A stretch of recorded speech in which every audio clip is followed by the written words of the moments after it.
So it's winter, it's really, really cold here, and of course the airwaves are now filled with travel ads. So that's what we thought we'd talk about today.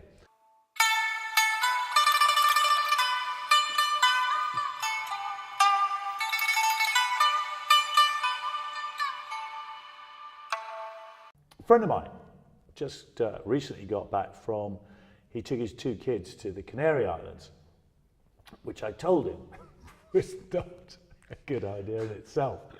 Anyway, having sort of made similar mistakes myself. So he went anyway and came back, said it was a terrible holiday. There was novovirus in the hotel, so people were being sick, and he and his kids were both very sick.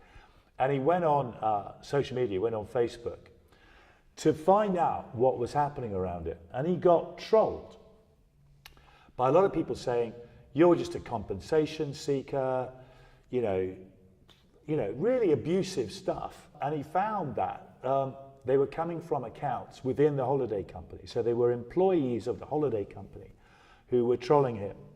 So we're in this world essentially where, you know, package holiday companies, budget airlines go bust.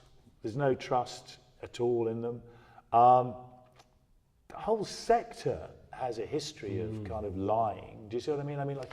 And it comes down to that thing which I think all great marketing needs to do, which is get inside the head of the customer and go, actually, let's really try and be as straight with you as we can. Let's be on your level.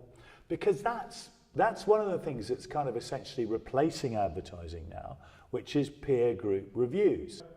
So there's something there in holiday companies disarming honesty and kind of going, yeah, we're going to tell you the truth about this.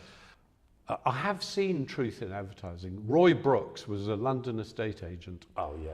And Roy Brooks wrote ads for the houses he was saying. They were absolutely true. Run-down house in Shepherd's Bush.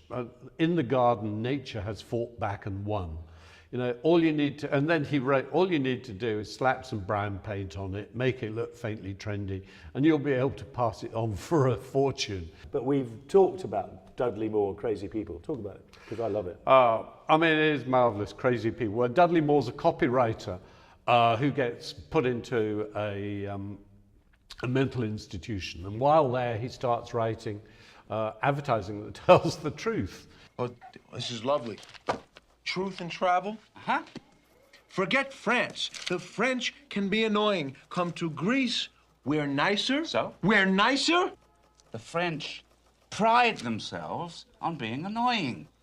In Paris, they have contests. I mean, they're eligible for huge prizes. This is truly nuts.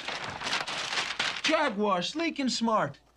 For men who'd like hand jobs from beautiful women they hardly know. That's what all of these ads really mean. Men buy these cars because of it, so why don't we just come out and say, hey, we know what you want. Here it is. This is for that.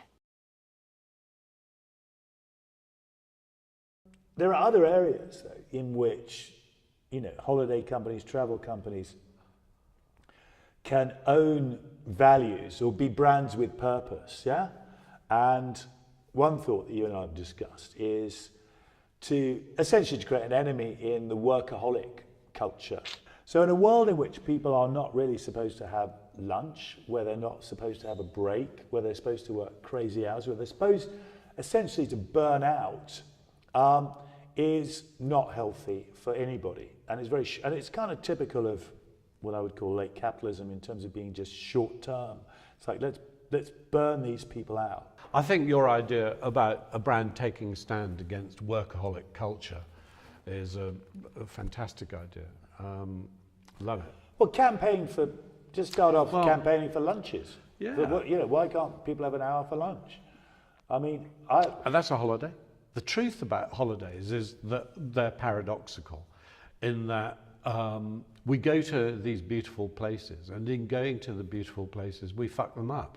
That's interesting. So, and it's exactly your point about Dubrovnik is the same is true of Venice, which is people want to go there, and the result is too many people go there, and therefore the people who do go there don't see it at its best. And, you know, when you were talking a minute ago about, you know, something that holiday companies could provide in lunch breaks. You know, like spend an hour in Polynesia over your lunch break.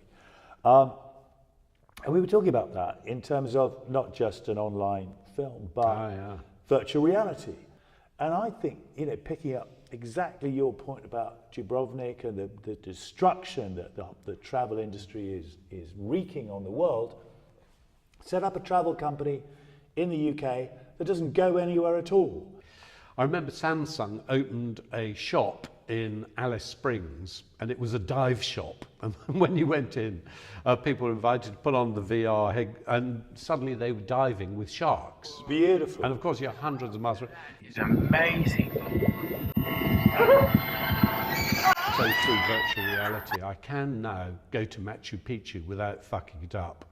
In virtual reality, not only are you exploring the geography, but through time as well. Because through virtual reality, I can now see what it was like when the Maya were there, what it was like, the sacrifices to, God, what was the god called? Quetzalcoatl. So there's a possibility in virtual reality to not just do what you want to do, but do what you're scared of doing. So the virtual reality thing is really about expanding your horizons. And so that as a start point, I mean, you and I should really start that brand up, mate. We should just do it. We'll come back, we'll still do some of these films, but every now and again, but we'll make a fortune doing this, Patrick, you and me.